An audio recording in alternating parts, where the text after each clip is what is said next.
Good morning friends, welcome to learn with તૃપ્તિ.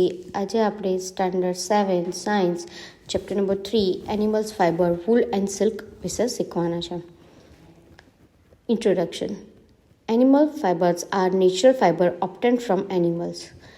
તો animals fibre એટલે કે જે પ્રાણીજન્ય રેસાઓ છે એ શું છે? તો કે એક કુદરતી રીતે મળતા ફાઇબર્સ છે, એટલે કે કુદરતી રીતે મળતા રેસા છે. The two main types are wool and silk. તો એની અંદર બે મેઇન ટાઈપ આવે. કયા કયા? તો કે wool and silk. They are use for making clothes and other useful material. તો તમને બધાને ખબર જ છે કે વૂલ અને સિલ્કનો ઉપયોગ આપણે શાના માટે કરીએ છીએ? તો કે વૂલ અને સિલ્કનો ઉપયોગ આપણે અલગ અલગ બધી કપડાં કે બધું અલગ અલગ મટીરિયલ બનાવવા માટે કરીએ છીએ. Next point, animals that shed wool. તો કયા કયા એવા પ્રાણી છે જેની પાસેથી આપણને વૂલ એટલે કે ઊન મળે છે? તો first sheep, angora goat, Kashmir goat, yak, llama, alpaca, camel. તો આ જે બધા હું તમને એનિમલ્સના નામ બોલીને એ બધા આપણાને વૂલ એટલે કે ઊન આપવામાં મદદરૂપ છે. Step in processing wool. તો કયા કયા એવા પ્રોસેસના સ્ટેપ છે, મતલબ કે કયા કયા આપણે પગલાં ભરવા પડે જેનાથી આપણે એક વૂલ એટલે કે પ્રાણી પાસેથી જે રેસા લીધા છે એનાથી આપણે એને વૂલ સુધી લઈ જઈ શકીએ છીએ. First, shearing. Fleece is a slave from the body of the sheep. તો તમને ખબર છે કે જે ઘેટું જે છે એના શરીર પરથી આપણને વાળ મળે છે. તો એના શરીર ઉપર જે વાળનું જે લેયર છે ફ્લીશ, એને એના શરીર ઉપરથી સૌથી પહેલાં ઉતારવામાં આવે છે. એને કહેવાશે shearing. Second, scouring. Wool is a wash to remove the dirt, grease and sweat. હવે જે ઘેટું હોય છે એ ગમે ત્યાં ફરતું હોય છે તો એના શરીર પર ડર્ટ, પરસેવો છે, ગ્રીસ, આ બધું કંઈક લાગેલું હોય છે. એ રિમૂવ કરવાની પ્રોસેસને સ્કોરિંગ કહેવામાં આવે છે. Third, sorting. Fibre are separated based on texture and quality. હવે દેખો, બધા ઘેટા તો અલગ અલગ હોય, બધાના શરીર ઉપર વાળ આ તે બધું અલગ અલગ હોય, તો એના ટેક્સચર વાઇઝ, ક્વોલિટી વાઇઝ એને અલગ અલગ કરવામાં આવે. એને કહેવામાં આવે છે sorting. Fourth, removing birds. Removing small particles like a seeds and grass. મતલબ કે રિમૂવિંગ બર્ડ્સ એક એવી પ્રક્રિયા છે જેના અંદર નાના નાના પાર્ટિકલ્સ જેમ કે કોઈક દાણા હોય કે ઘાસનો કચરો હોય, આ બધી વસ્તુ છે એને દૂર કરવાની પ્રોસેસને રિમૂવિંગ બર્ડ્સ કહેવામાં આવે છે. Fifth, dyeing. Wool is a dye in a different colour. તો હવે બધા ઘેટાના બોડીનો કલર અલગ અલગ હોય, રેસાનો કલર આપણને અલગ મળે, તો એના કારણે એનામાંથી કપડાં બનાવવાના છે તો એના પર કલર કરવો ખૂબ જરૂરી છે, તો એને ડાઇંગ કહેવામાં આવે. 6 નંબર છે સ્પિનિંગ. સ્પિનિંગ મતલબ કે fibres are spun into yarn. મતલબ કે એ જે રેસાઓ જે છે એને આપણે એક શું કહેવાય કે યાર્નના અંદર એટલે કે એક રીતે એક દોરાની રીલ જેવી બનાવેલી આવે છે. ઓકે, નેક્સ્ટ અહીંયા આગળ એક ફિગર છે જે this is animals of the wool give wool fibres. મતલબ કે આ જે બધા એનિમલ્સ છે ને એ આપણને વૂલ ફાઇબર્સ આપતા હોય છે. તો એના માટે હું તમને અહીંયા આગળ શીપ, યાક, ગોટ, કેમલ, એલ્પાકા આ બધાની હું તમને એક ફિગર આપેલી છે જે એનિમલ્સ આપણને વૂલ આપવામાં મદદરૂપ થાય છે. Next, flow chart. આ ફ્લો ચાર્ટ છે from fibre two wool.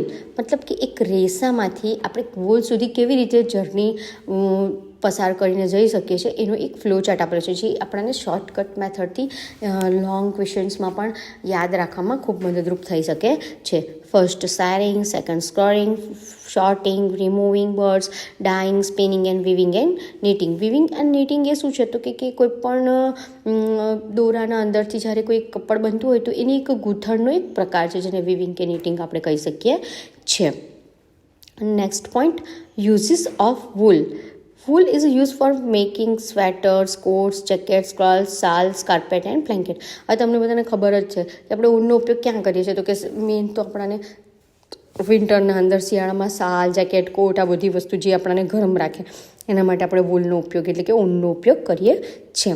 It is a warm and durable and absorb moisture. કેમ આપણે ઊનનો ઉપયોગ આ બધું સ્વેટર બેટર બનાવવામાં કરીએ? કારણ કે આપણને ખબર છે કે ઊન જે છે એ મોઇસ્ચરને લોક કરે છે, એટલે કે આપણા શરીરનું તાપમાન જેવું હોય ને એવાને એવું જાળવી રાખે છે. એટલા માટે આપણે એ વાર્મ છે, ડ્યુરેબલ છે ને મોઇસ્ચરને એબ્ઝોર્બ કરવાવાળું છે, એટલે આપણે વૂલનો ઉપયોગ કરીએ છીએ. તો હવે આટલા પોઈન્ટમાંથી આપણને શું શીખવા મળ્યું? એને આપણે જોઈશું સમરી તરીકે. Wool comes from animal like a sheep, goat, yak and camel. Okay, તો ફર્સ્ટ કે આપણને વૂલ ક્યાંથી મળે છે? તો કે શીપ, ગોટ, યાક, કેમલ જેવા એનિમલ્સમાંથી મળે છે. This fibre process step by step into the wool to fabric. તો આ જે રેસાઓ આપણને મળે એને સ્ટેપ બાય સ્ટેપ પ્રક્રિયા કરીને આપણે એને કપડ ફેબ્રિક એટલે કે કપડ સુધી પહોંચાડી શકીએ છીએ.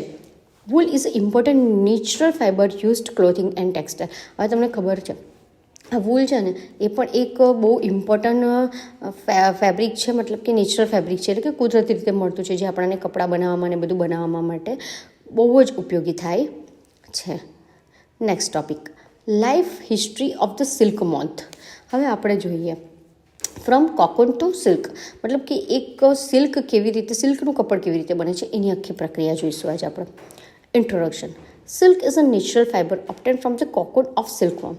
સિલ્ક પણ એક એવું નેચરલ એટલે કે કુદરતી રીતે મળતું ફાઇબર એટલે કે કુદરતી રીતે મળતા રેસા છે જે આપણને સિલ્ક વોર્મ દ્વારા કોકૂનમાંથી મળે છે. The silk warm is a larva of the silk moth. હવે તમને કહું કે આ જે સિલ્ક મોથ છે ને એનું લાર્વા મીન્સ કે એનું એક ઈયળ જેવું સ્વરૂપ છે જેને આપણે સિલ્કવોર્મ કહી શકીએ છીએ. The process of the silk production involves in rearing silkworm are collecting silk fibre from the cocoon. તમને કહું તો કેટલી બધી એવી જગ્યાઓ છે જ્યાં આગળ સિલ્ક બનાવવા માટે આ જે રેશમના કીડાઓ જે છે એનો ઉછેર કરવામાં આવે છે, એને પાળવામાં આવે છે. જેવી રીતે આપણે ઘરના અંદર કોઈક પાલતુ પ્રાણીઓને પાળતા હોય એવી રીતે આનો સ્પેશિયલી ઉછેર કરવામાં આવે છે, જેને રેરિંગની પ્રક્રિયા પણ આપણે કહી શકીએ છીએ. ચાલો, life cycle of silk moth. તો આપણે એની એ જે સિલ્ક મોથ જે છે એની આપણે લાઈફ સાયકલ જોઈએ. First, egg. Female silk moth લે 100 ઓફ એગ્સ ઓન મલબેરી લીવ્સ. તો સૌથી વધારે આ કીડા જે ખાવાનું ખાતા હોય છે ને એ મલબેરી લીવ્સ એટલે કે સેતુરના પાન ખાતા હોય છે. એટલે આનો ઉછેર હંમેશા સેતુરના પાનની આજુબાજુ થાય છે, મોટેભાગે સેતુરના ઝાડ ઉપર જ થતો હોય છે. Second, larva, caterpillar. Eggs hatch into the silkworm cloud that's feed in mulberry leaves. તો એ જે છે ઈયળો એ મલબેરી લીવ્સ એટલે કે સેતુરના પાંદડા ખાઈને મોટી થાય છે, ધીરે ધીરે પોતાનો આકાર વધારે છે અને પેટ ભરતા સુધી એ મલબેરીના લીવ્સ ખાય છે. Third, pupa. The larva spin protective cocoon of the silk fibre. તો આ જે ઈયળ સ્વરૂપે છે એ જ્યારે પોતાનું પેટ ભરાઈ જાય, જ્યારે એ સંપૂર્ણપણે ખાઈ લે છે મલબેરી લીવ્સને, ત્યારે એ એના શરીરની આજુબાજુ એક પ્રોટેક્ટિંગ લેયર, એક રક્ષણાત્મક લેયર બનાવે છે વ્હાઇટ કલરનું, જેની ફિગર મેં તમને આગળ પણ આપી છે. તો એને છે ને કોકૂન કહેવામાં આવે છે. આજુબાજુ એ પોતાની આજુબાજુ એક આખું કવચ જેવું બનાવી દે છે. Fourth, adult moth. Silk moth emerge from the cocoon and the cycle repeats. પછી જ્યારે આ લેયર કમ્પ્લીટ બની જાય છે ત્યારે અંદરથી એ સિલ્ક મોથ નીકળી જાય છે અને ફરી પાછી સાયકલ રિપીટ થાય છે. આ રીતે એક એગ્સમાંથી એડલ્ટ સિલ્ક મોથ બનવાની આ એક લાઈફ સાયકલ છે, જેની ફિગર નેક્સ્ટ સ્લાઇડમાં હું તમને આપી છે. હવે ફ્રોમ કોકૂન ટુ સિલ્ક. હવે એને આપણને કોકૂન તો આપી દીધું, એનામાંથી આપણે સિલ્ક કેવી રીતે બનાવીશું આપણે એની પ્રક્રિયા જોઈએ. The cocoon is made up of a single continuous thread of the raw silk up to 300 to 900 metre long. તો એક કોકૂન હોય છે ને એની અંદરથી 300 થી 900 મીટર લાંબો એક સિલ્કનો રેશો નીકળે છે. હવે એ જે રેશો નીકળ્યો, એક લાંબો તાર જેવો રેશો નીકળ્યો, એને આપણે કેવી રીતે પ્રક્રિયા કરીશું? તો first, rearing. Silkworm are rear on a mulberry leaves. તો તમને કીધું તે રીતે કે જે સિલ્કવોર્મ હોય છે એ ક્યાં એને ઉછેર કરવામાં આવે છે? તો કે મલબેરી લીવ્સ એટલે કે જ્યાં મલબેરી લીવ્સ હોય ત્યાં આગળ. Second, reeling. Cocoon are boiled and silk thread are unfurl. પછી એ જે કોકૂન બને છે વ્હાઇટ કલરનું આખું કવચ જેવું, એને ગરમ પાણીમાં ઉકાળવામાં આવે છે અને એના અંદરથી સિલ્કનો તાર જે થ્રેડને કાઢવામાં આવે છે. થર્ડ છે spinning. Silk fibre are twist into the yarn. અને પછી એ જે રેસો છે સિલ્કનો એને યાર્ન એટલે કે એક રીલ જેવું બનાવવામાં આવે છે. અને ફોર્થ છે weaving. Yarn is a woven into the silk fabric. અને પછી એનામાંથી સિલ્કનું ફેબ્રિક બનાવાય છે. Okay, next. હવે આ ફિગરના અંદર હું તમને એગ્સ, એમાંથી લાર્વા, એમાંથી કોકૂન અને એમાંથી એડલ્ટ મોથ આવી રીતે હું તમને બનાવેલી ફિગર બતાવી છે, જે તમે જોઈ શકો છો. Next point, types of silk. હવે આપણે જોઈએ કે સિલ્કના કેટલા પ્રકાર આવે. તો એના 4 પ્રકાર છે: mulberry silk, tussar silk, muga silk and kosa silk. Mulberry silk બહુ most common, smooth and shiny. Tussar silk copperish colour and strong. And muga silk golden yellow and rare and very expensive. And kosa silks fine texture from the India. Okay, તો આ છે types of the silk.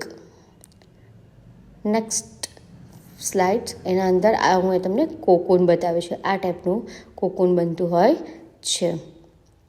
Flow chart from cocoon to silk. Cocoon to silk અને egg to adult moth બનવાનો આ flow chart છે, જેને તમે point wise આસાનીથી યાદ રાખી શકો છો. Eggs, larva, next pupa, adult month, then cocoon, boiling, reeling, spinning, weaving, silk fiber. Okay, summary. Silk moth undergoes complete a metamorphic. તમને શીખવાડ્યું તે જ રીતે કે સિલ્ક મોથને આપણે આ રીતે વેરીફાઈ કરી શકીએ છીએ.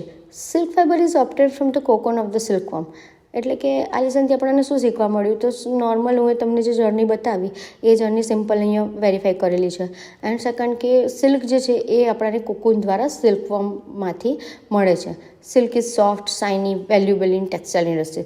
સિલ્ક આપણને ખબર જ છે એકદમ સ્મૂથ એનું ફિલિંગ આવે, એકદમ સોફ્ટ હોય અને બહુ વેલ્યુએબલ, મતલબ કે એ ખૂબ અમુક પ્રમાણમાં ખૂબ પ્યોર સિલ્ક લેવા જાવ તો એ ખૂબ મોંઘું હોતું હોય છે ટેક્સટાઇલ ઇન્ડસ્ટ્રી માટે. ઓકે, આ લેસનની અંદર આપણે સિલ્ક અને વૂલ આ બંને વિશે ડિટેલની અંદર માહિતી લીધી.